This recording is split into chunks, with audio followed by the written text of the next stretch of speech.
The 4 magazine, Detroit, baby, we out here. You see what's going on, we activated, we ain't playing no games.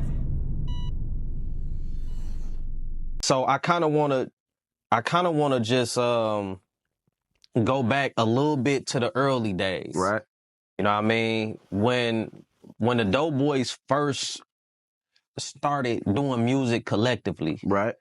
you weren't necessarily like a predominant person that was just everywhere with it. Right. You know what I mean? No, we I don't was, even we think- was, but I just wasn't doing we just wasn't rapping. Okay. You know what I'm saying? Like we was there supporting you. No, We was yeah, there. for sure that. But like Mhm. musically, you get what I'm Yeah, saying? no. I don't even think Keith was musically. And they didn't take me serious. They didn't think that I remember it was some shit so funny one time, man. Rock. It was some shit it was a beat that was so cold. I'm like, dog, oh yeah, I'm about to get on this bitch. And niggas kind of just was like, I'm like, nigga, what you like? I'm like, nigga, I'm dead serious. Like, what do you mean? Right. So how I came about it was I just had like one of them nights I had just nudged Pay like, hey bro, send me a beat, bro. And he was like, all right. So he sent me a beat. So nigga, the next session we went to at A-Town on Livernois, next session, I sat at the crib. I'm like, oh yeah, okay. So the beat was insane. I'm like, yeah, okay. So I wrote it. You know, back then it's 3 verses. You know what I'm saying? Facts. So we get to the studio. So niggas done. Everybody done doing what they was doing. You know, they probably was working on. They might have been working on. We was still working on. Matter of fact, we was working on the blue and white one. Was that Man, what the blue fuck? and white No one? Deal on Chill. We working on No Deal on Chill. Okay. Nigga. So they was done. Everybody was done. So I told A-Tone, hey, load this beat up. So I go in that bitch, nigga, and I one take the whole song. And it was Get Busy. I was just about to say that. And them niggas was and I kind of was nervous when I was doing this shit, but I knew I'm about this shit. First song that you really was Get Busy. Yeah, but me, Freddie K, and Dollar, we did a song on Volume 1, too, on Volume 1, but it was like that was a double disc, so it was like on the second CD somewhere far as hell down. It was called 100,000 or something. That's why when I said that, the song was called Never Seen 100,000. So when I said on Get Busy, like never seen 100,000 ass. Yeah, so like that's where that came from, that song. But yeah, so nigga, it was so funny, nigga. I was in the booth. Chaz just so happened to be standing in the booth with me. I'm like, come in the booth with me, nigga. Like, just, you know, he like, all right, come on. So when I left out, nigga, somebody said, Chaz, your goddamn hair on fire or some shit. Like they said some old silly shit. Like when we left out that bitch, cause like nigga, I one take that bitch to her. It's on YouTube. It's on YouTube. What, the session? Yeah. Oh, for real? Yeah, that shit on YouTube. Damn. That was my like nigga. And I'm like, so I looked over and I told Chaz that for real, cause I'm like, hey. So when I was done, I ain't say him to number. I'm like, hey, you want to throw this bitch on the Doughboyz tape? And that was Rest was history. Yeah. At that point, you feel like people recognize, because that was your track. Yeah. On that Only one. me. Yeah, that was all you. You know what I mean? I ain't gonna lie, you tripped on that motherfucker too. Yeah. So after that, it was just like, it was so many niggas in the group. You feel me? I'm just like, man, I'm gonna just go on and just work on my own. You know what I'm saying? After that, I kind of just got bit by that bug. And I'm like, I'm about to just work on my own, you know what I'm saying? Work on some shit, you feel me? Like, fuck it. I might as well, you know what I'm saying? Because I'm watching them doing everything. Because right when the shit, like right after that, like niggas started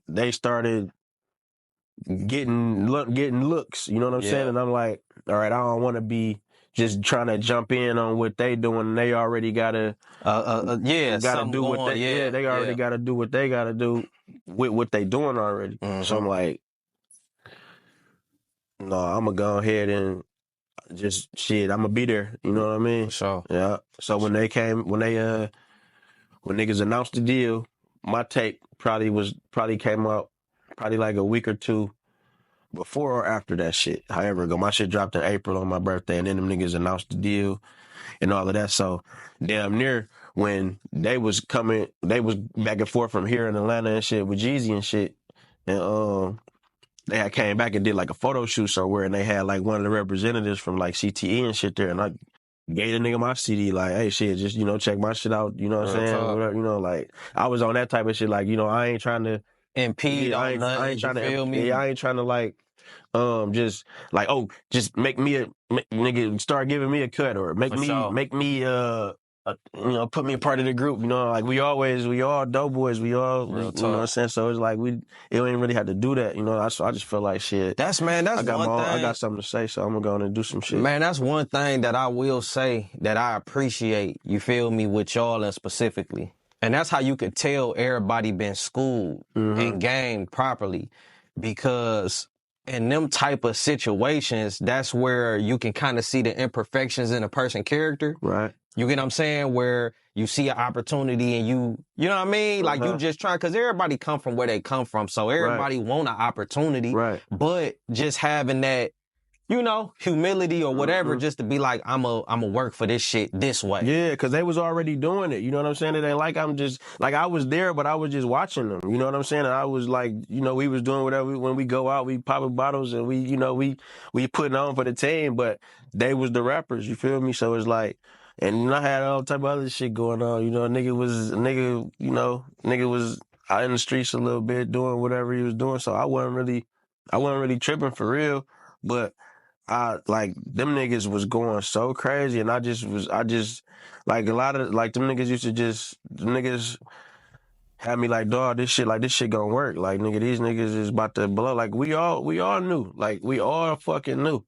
You know what I'm saying? We was the only ones that was doing that shit. And we Real was talk. and then we was putting all our resources together in that shit, nigga. That shit was for Crazy real. part too is like everybody was from different hoods. Yeah, too. we was kids, dog. Yeah. We was kids, dog, and we just like, and that shit was completely different from how that shit is now. Like our blueprint is what everybody using. Like, you know what I'm saying? Not like, no pun intended. Like, nigga, this shit is like, our blueprint was crazy, and it was like, but we had like our support to like, it seemed like everybody knew from the TMB to for sure Joe McFashion and all of them, like, they knew, like, they knew it was something special, so they they stuck with us and stood around and was like, nigga, like, we about to push this shit, like, nigga. By the time that Grind and Shine video came out, nigga, that shit was, it was like, nigga, like, all these motherfuckers, nigga, I remember, nigga, man, we Grind and Shine, that shit was so crazy, but by that's what I'm saying, I'm just saying Grind and Shine, because, like, that's when kind of niggas was like, oh, yeah, man, this It's shit crazy. official. It ain't no You got 12 little niggas on motherfucking Sussex with minks on and Benzes everywhere. And I'm like, man, I gotta go shoot this video. And she had a Fusion. Oh, yeah, and I hopped in the Fusion and shot to the city and had the mink in the trunk. Like, I'm gonna throw this bitch on when we get on the block. Like, nigga, we knew that shit was gonna happen. We knew it was gonna work. We knew it was gonna happen. When you was sitting back watching, at that point when you was watching, before you got into the music, like actually recording, but when you was watching the sessions, right, and really listening to the music, knowing what the Street Lords did, knowing what Rock Bottom did, right, and seeing how y'all sound was connected, talking about the content, like what was some of them sessions like, and what was going through your head looking at this shit? Like, man, it was insane, dog. I just was like, I was influenced heavily by those niggas, man. That shit was something good to watch. You know what I'm saying? It was something to see, man. It was like you were going there and everybody got their own type of, you got Pay, you got Rock, you got Kid, you got Dre laid back. But Dre down there, that's my baby.